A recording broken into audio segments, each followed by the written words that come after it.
This book would not be complete without some discussion of failure in the attempted use of the law of assumption. It is entirely possible that you either have had or will have a number of failures in this respect, many of them in really important matters. If, having read this book, having a thorough knowledge of the application and working of the law of assumption, you faithfully apply it in an effort to attain some intense desire and fail, what is the reason?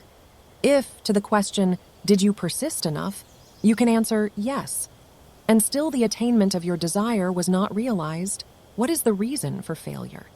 The answer to this is the most important factor in the successful use of the law of assumption. The time it takes your assumption to become fact, your desire to be fulfilled, is directly proportionate to the naturalness of your feeling of already being what you want to be, of already having what you desire. The fact that it does not feel natural to you to be what you imagine yourself to be is the secret of your failure. Regardless of your desire, regardless of how faithfully and intelligently you follow the law, if you do not feel natural about what you want to be, you will not be it. If it does not feel natural to you to get a better job, you will not get a better job. The whole principle is vividly expressed by the Bible phrase, "You die in your sins," John 8:24. You do not transcend from your present level to the state desired. How can this feeling of naturalness be achieved?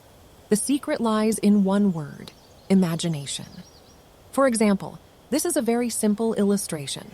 Assume that you are securely chained to a large, heavy iron bench. You could not possibly run. In fact, you could not even walk. In these circumstances, it would not be natural for you to run. You could not even feel that it was natural for you to run. But you could easily imagine yourself running. In that instant, while your consciousness is filled with your imagined running, you have forgotten that you are bound. In imagination, your running was completely natural. The essential feeling of naturalness can be achieved by persistently filling your consciousness with imagination, imagining yourself being what you want to be or having what you desire. Progress can spring only from your imagination, from your desire to transcend your present level.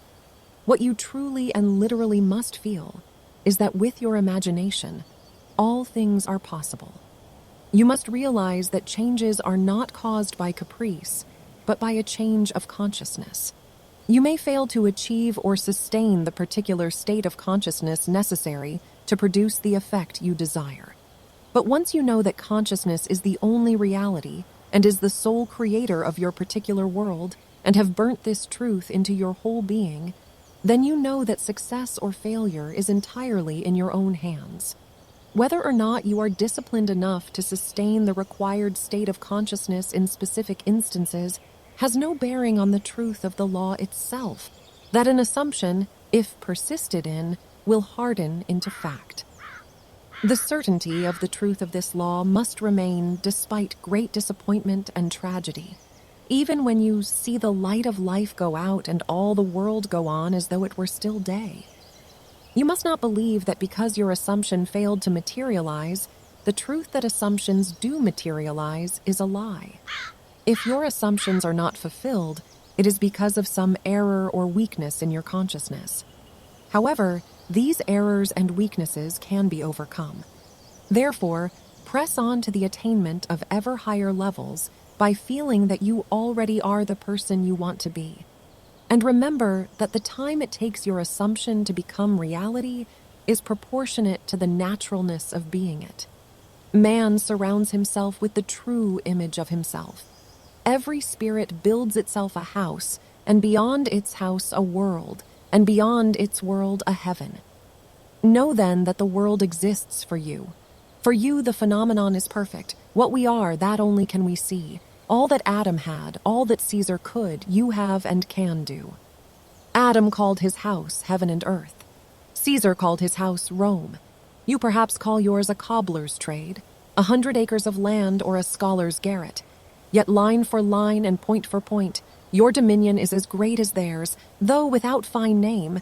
Build therefore your own world. As fast as you conform your life to the pure idea in your mind, that will unfold its great proportion. Emerson.